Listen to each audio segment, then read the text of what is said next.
Welcome back to our channel. If you're looking for fast internet speed and a secure connection, you've come to the right place.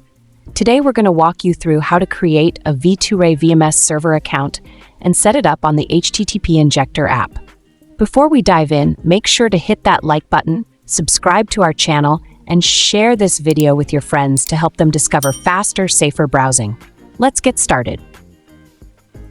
First, open your web browser. In the search bar, type UDP Custom and press Enter. Look for the official UDP Custom website in the results and click on it. Once you're on the home page, find the menu button, usually located in the top corner of the screen. Click on it to access the options. From the menu, select V2Ray Slow DNS Server. This feature will help us create a V2Ray server that supports slow DNS. You'll be redirected to a server location selection page. Choose your preferred location, and you'll be taken to the account creation page. Enter a username, complete the CAPTCHA, and click Create Now.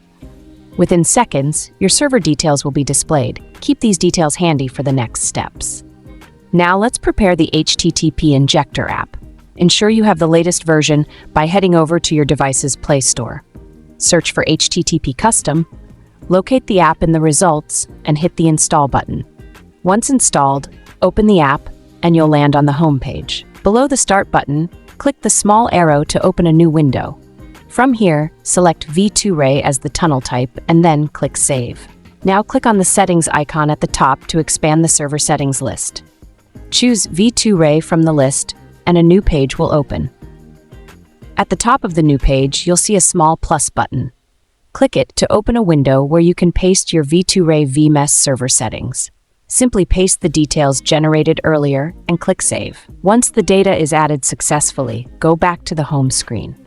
Click the Connect button, and voila, you're all set to enjoy fast, secure internet browsing. And there you have it, a complete guide to creating a V2Ray VMess server and setting it up on the HTTP Injector app. If this tutorial was helpful, don't forget to like, subscribe, and share this video. Thank you for watching, and we'll see you in the next tutorial.